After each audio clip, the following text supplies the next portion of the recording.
Monitoring your progress explained in this chapter is necessary for the best possible results. It will take you only 2 minutes daily.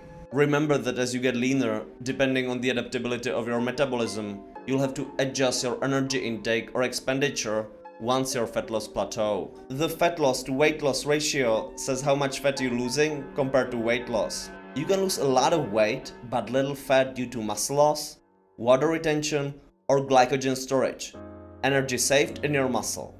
Carbs fill your muscle with glycogen, increasing water retention. Sodium content, increasing water retention, is higher in processed foods. If you previously ate most food during evenings and now eat less closer to sleep, your body weight decreases significantly. Not because fat itself, but because you have less food in your body during morning weighing. So it's usual that your weight loss in the first 2 weeks is much faster if you stop overeating during evenings, lower your carb intake, or eat less processed foods. Look what happened to my mother, who lost 4.7% of body weight in the first 2 weeks. Why do we use percentages? Because losing 1 kilo for 150 kilos obese man could be too slow, while losing 1 kilo for 50 kilos lean woman is too fast. Aim for the least weight and maximal fat loss if your main goal is losing fat, not weight. Because the less weight you lose with the same final body fat percentage, the more muscles you build. To measure fat loss, you only need a body weight and measurement tape to get to such a level of leanness. But measurement tape doesn't consider increased core muscle mass, water retention, and food in your stomach,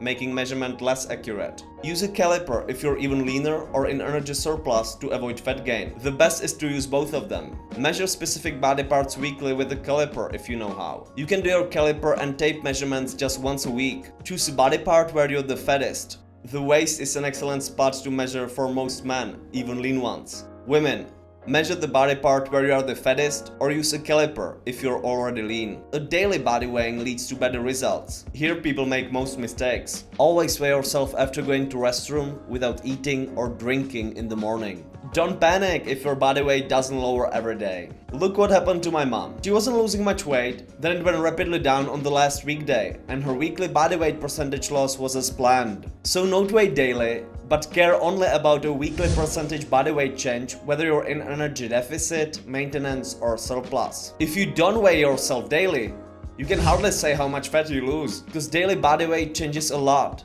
especially if you're not consistent with your nutrition plan. If you, for example, overeat in one day, you gain fat, water and glycogen, have more food in your stomach, and your weight could be higher for the following days or even a week. It decreases progress accuracy and demotivates you. On the other hand, don't punish yourself, but get rid of the reason why you overate in the first place. In How to Make Fat Loss Easy and How to Avoid Overeating Due to Stress and Boredom chapters, you'll find practical guides how to avoid overeating. As explained in the cheat meal chapter, you can even cheat your dad, but do your best to avoid extremes. Only trust your photos or mirror if you are in the same condition. For example, here, I look much more muscular and shredded than here. I have only 71 kilos per 169 centimeters here, but I am pumped, have muscle-friendly lightening, and only half a kilo of veggies in my stomach. Here I am even more shredded, have 4 kilos more, and already 3 kilos of veggies in my stomach, and no pump or flexing muscle. And here, I don't even look lean, because my body saves most fat on my face and arms, which is excellent for health and physique progress, but not for shooting videos in the t-shirt. This footage is a one-day difference. Last but not least, it's essential to get stronger over time. Suppose you train with sufficient training volume, so prevent muscle and excessive energy expenditure loss. And if you're not advanced, even build some muscle. And if your weight goes down as planned, there's no need to change anything. Watch the full video on my YouTube channel. Subscribe.